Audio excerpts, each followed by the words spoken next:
terms of, the biggest climbers in terms of happiness, we see that Makueni rose about 42 places from number 43 previously to number 1.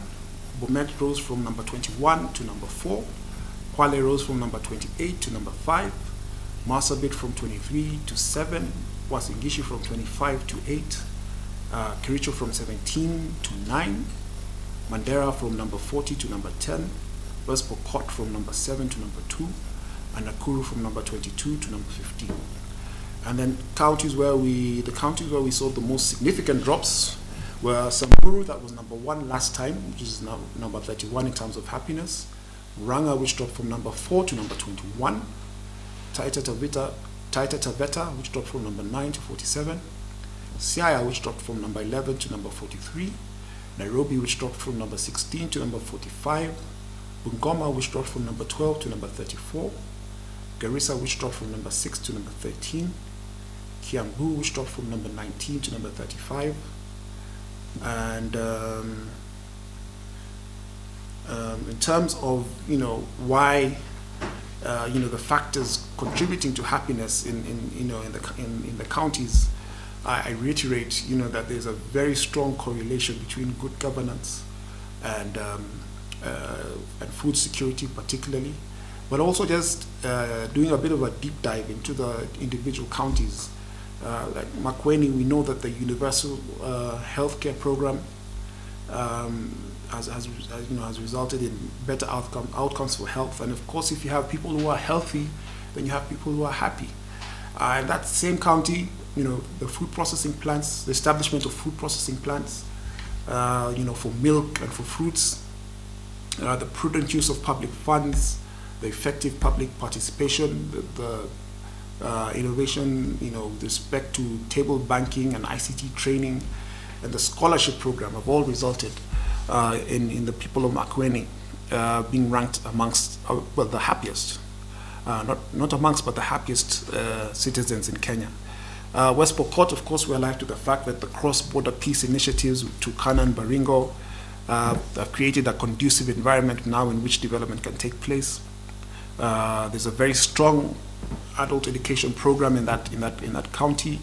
Of course, increased investments in agriculture and food security, development of a very interesting tourism package, improved transport and infrastructure, and of course, improved access to water have resulted in West Pokot being listed amongst the happiest counties in the country. In Machakos, the progressive food programs launched in 2013.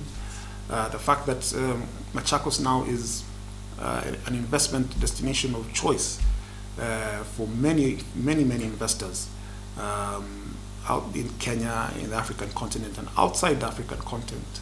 The huge investment in infrastructure, the booming real estate development, the developments in that place, the Women and Youth Fund, and of course the Machakos People's Park, which is a symbol of not just of development, but of environmental sustainability. And then you have places like Bomet, where you have more visible business development projects, better, upgrading of roads, and enhancement of agriculture. You have places like Kwale, which has a very progressive education policy, that has seen a lot of people benefit from the scholarship program in that area. You have places like Elgeyo Marakwet, of course, a big proponent of open government. In that same place, you have the cross-border peace initiatives with West Pokot and Baringo that have resulted in a conducive environment in which development can take place in. In Marsabit, the cross-border peace initiatives with Ethiopia have also provided a conducive environment in which development can take place. And of course, that part of the country, is beginning to open up in terms of, its infrastructure.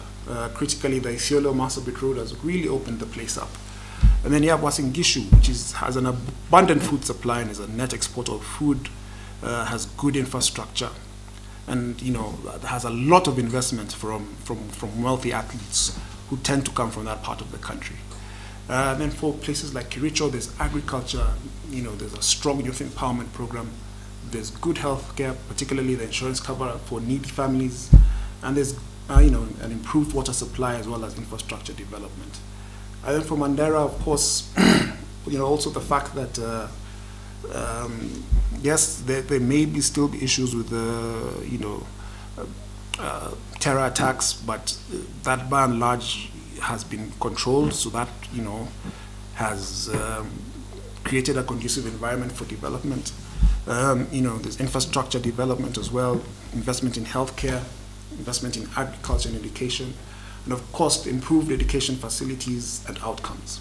And then of course critically, what it is important to notice that devolution has brought marginalized communities in the northern frontier, along the coast, into the mainstream of development. So all these things have contributed to the happiness in many of these places. So in a nutshell, it's important to note that Kenyans are not as happy as they were 5 or so years ago, with the overall happiness index having gone down by 10% from about 67% previously to 57% now. Eastern, Rift Valley, and Northeastern are currently the happiest regions, and the overarching similarities in these regions is increased food security, peace, and good access to public services, and of course improvements in governance. It's important to note critically that not all top performing counties are doing well in the happiness index, which suggests, as I said earlier, that county leadership and policymakers must marry the functional roles of service delivery with the soft issues that cater for the emotional well-being of citizens. Public participation matters. We cannot stress that enough.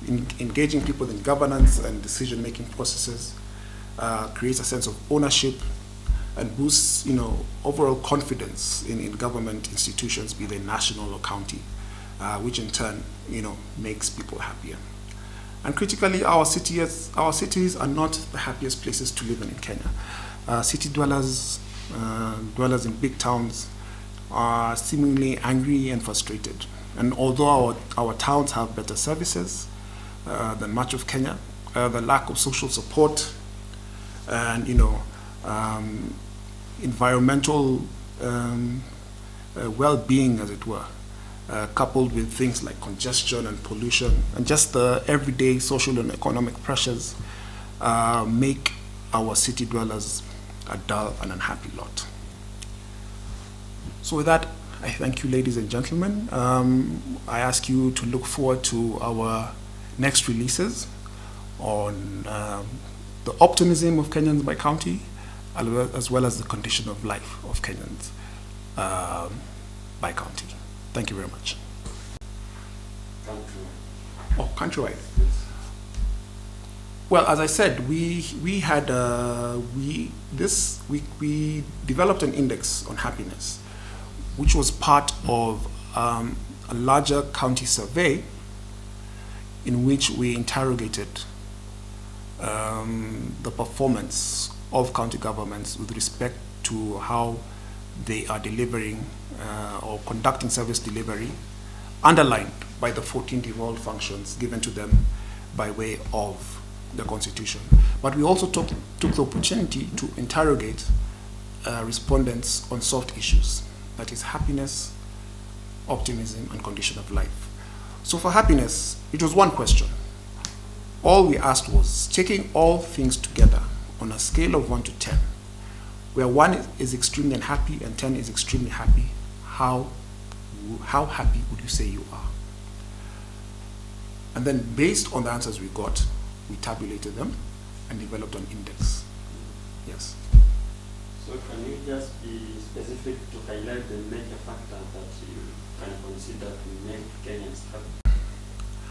Okay, as I said, across all the counties where, all the counties that we noted in our survey to be happy, or those that have happy citizens, what we noted is that there's a very strong correlation between these counties and the issue of food security, the issue of peace, the issue of access to services, the issue of infrastructure development, Okay, and of course, critically, public participation, where people are able to feel part of the governing process, that they feel they are able to make, to contribute to decisions that affect them in their daily life. All these things make for happy citizens in the different counties.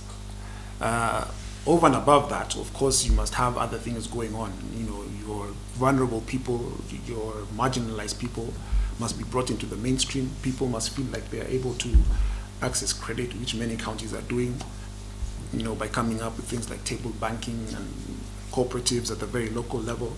So, you know, sustainable development, you know, is a critical way. Sustainable and equitable development is a sure way of ensuring that citizens are happy.